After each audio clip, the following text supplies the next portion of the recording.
Ese birashoboka ko intambara n'amakimbirane byabaye akarande muri Repubulika ya Demokarasi ya Congo bigiye gushyirwaho akadomo binyuze mu biganiro? Kuki Ubufaransa butangaje mu buryo butunguranye ko bushyigikiye ibiganiro by'amahoro muri Congo? Ese nirihe banga ryinshi nyuma y'iri tangazo ryasohotse ritinze? Kandi se uruhare rwa Leta Zunze Ubumwe za Amerika, igihugu cya Katari ndetse n'umuryango wa Afurika yunze ubumwe n'uruhe muri uyu mukino mushya wa gipolitike uri kubera mu karere k'ibiyaga bigari? Ibintu byo tugiye kugarukaho mu isesengura ryacu ry'uyu munsi, aho tugiye gucukumbura ubutumwa bukomeye bukubiye mu itangazo Leta y'Ubufaransa iherutse gushyira hanze ryemeza kandi ishyigikira icyemezo cya Perezida wa Congo Felix Antoine TSHISEKEDI cyo gutumiza ibiganiro bihuza abanyekongo bose. Mu rwego rwa diplomasi, amagambo yose avuzwe bafite icyo asobanuye. Muri aya masaha ashize Ubufaransa bwasohoye itangazo risa n'irije ritinzeho gato ndetse ryanditse mu magambo make ariko aremereye cyane, rizwi nka laconique muri rurimi rw'igifaransa. Muri iri tangazo guverinoma y'Ubufaransa iravuga iti Ubufaransa burashima itangazo rya Perezida TSHISEKEDI ryo gutegura ibiganiro by'igihugu bihuza bose mu bufatanye n'abahagarariye amadini akomeye ndetse n'inkunga y'abafatanyabikorwa bo mu karere. Ariko se kuki twavuga ko iri tangazo ari iry'amateka kandi rigaragaza ihinduka ry'imikino ya gipolitiki Kinshasa? Reka dusubire inyuma gato tugabanye ibice by'iri tangazo. Icya mbere, Ubufaransa buvuga ko bushyigikiye ibiganiro bihuza bose. Muri politiki ya Congo, ijambo guhuza bose rifite uburemere bukomeye. Bivuze ko Leta ya Kinshasa yabigiye kureka wa mugambi wayo wo gushaka gukemura ibibazo bya gipolitiki n'iby'umutekano muke binyuze mu nzira y'intambara gusa, aho bikemera kwicara ku meza amwe n'abatavuga rumwe nayo. Kugeza ubu ntibirasobanuka neza niba ibiganiro bizahuza amashyaka ya politike gusa cyangwa se niba n'imitwe itwaje intwaro izabigiramo uruhare, ariko amahanga ari gushyira igitutu kuri TSHISEKEDI ngo inzira y'amahoro iba ariyo ihabwa agaciro. Ikindi kintu cy'ingenzi cyane tugomba kwitondera muri iri tangazo ni uruhare rw'amadini. Ubufaransa bwagarutse ku mikoranire y'abahagarariye amadini akomeye. Niba ukurikira neza amateka ya Repubulika ya Demokarasi ya Congo, urabizi neza ko amadini by'umwihariko Kiliziya Gatolika binyuze mu nama y'abepiskopi Senko ndetse n'itorero ry'abaprotestanti ICC afite ijambo rikomeye cyane mu mibereho n'imiyoborere y'igihugu. Amadini muri Congo si inzego z'amasengesho gusa, ni imbaraga za politike zikomeye cyane.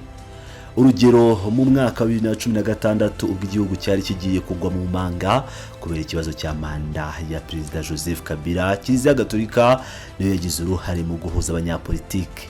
Havamo amasezerano azwi nka Accord de la Saint-Sylvestre. Kuba rero Ubufaransa bushimangira uruhare rw'amadini muri ibiganiro bishya bya TSHISEKEDI ni ukwerekana ko babona ko kugira ngo ubumwe bw'igihugu bugaruke hakenewe inzego zifitiwe icyizere n'abaturage benshi kurusha abanyapolitiki ubwabo. Reka dukomeze ducukumbura iri tangazo. Ubufaransa bukomeza buvuga ko kuba kw'ibiganiro bizafasha kugarura ubumwe n'ubwiyunge bw'igihugu mu cyubahiro gisesuye cy'ubusugire bwa Repubulika ya Demokarasi ya Congo. Kuki ijambo ubusugire ryagarutsweho cyane? Tuzi twese ko ikibazo cy'ubusugire bw'igihugu ari ingingo ishyushye cyane muri Congo, by'umwihariko kubera amakimbirane n'intambara zibera mu burasirazuba bw'igihugu. Mu ntara za Kivu y'Amajyaruguru na Kivu y'Amajyepfo, Kinshasa ikunze gushinja ibihugu bituranye kuyivogera, mu gihe nayo ishinjwa gukorana n'imitwe yitwaje intwaro nka FDLR ihungabanya umutekano w'akarere. Iyo Ubufaransa buvuze ubusugire, babuha icyizere Leta ya Congo ko ibiganiro bitaje kuyambura ububasha ifite ku butaka bwayo, ahubwo bije gukemura ibibazo by'imbere mu gihugu no guha umurongo uhamye umutekano w'akarere k'ibiyaga bigari muri rusange. Ariko hano hari akantu k'ibanga gakomeye cyane gahishe muri aya magambo. Ubufaransa bwavuze ko aya majyambere ashimangira ubushake bw'abayobozi ba Congo mu gushaka igisubizo cya politike n'amahoro arambye mu karere. Birumvikana ko Ubufaransa n'amahanga muri rusange bari bamaze kugaragaza impungenge ko Congo ishobora kuba yarahisemo inzira y'intambara, kuvuga option militaire. Gushyigikira ibiganiro ni uburyo bwa diplomasi bwo kubwira leta ya Kinshasa bati intambara nta kizabagezaho, dushyigikiye ko mwahisemo inzira ya politike. Reka noneho twinjire mu ngingo ikomeye iremereye kurusha izindi zose. Ubufaransa bwatanze umuburo wihishe mu magambo meza. Muri iri tangazo bavuze ko ibiganiro bigomba kuba hagamijwe gushimangira ubumwe bw'igihugu ariko hubahirizwa inzego za leta n'itegeko nshinga. Waruzi impamvu iri jambo ryashyizwemo? Muri iki gihe muri Repubulika ya Demokarasi ya Congo hari umwuka mubi wa politike kuko amashyaka atavuga rumwe n'ubutegetsi arimo n'irya Moise Katumbi na Martin Fayulu ashinja ishyaka riri ku butegetsi rya UPDS na Perezida TSHISEKEDI umugambi wo gushaka guhindura itegeko nshinga. Guhindura itegeko nshinga byaha amahirwe Perezida TSHISEKEDI yo kongera kwiyamamariza izindi manda zishobora kurenga 2 ziteganywa n'itegeko ririho ubu. Iyo Ubufaransa nk'igihugu cy'igihangange kivuze ko ibiganiro bigomba kubahiriza itegeko nshinga, ni nko guca umurongo utukura. Ni ukubwira ubutegetsi bwa Kinshasa bati turabashyigikiye mu biganiro by'amahoro, ariko nimuzakoresha amahirwe y'ibiganiro nk'urwitwazo rwo guhindura itegeko nshinga kugira ngo mugume ku butegetsi. Uku ni ukwihanangiriza gukomeye cyane gwishwe mu magambo y'icyubahiro ya kidiplomasi.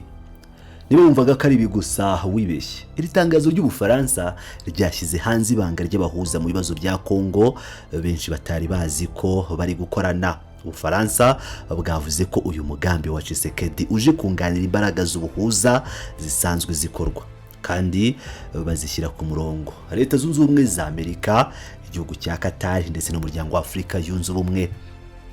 Reka tubisobanure neza. Uruhare rw'umuryango wa Afurika Yunze Ubumwe turaruzi binyuze muri Perezida wa Angola Joao Lourenço, n'ibiganiro bya Rwanda, tukajya kuri Perezida wa Togo Nyasimbe.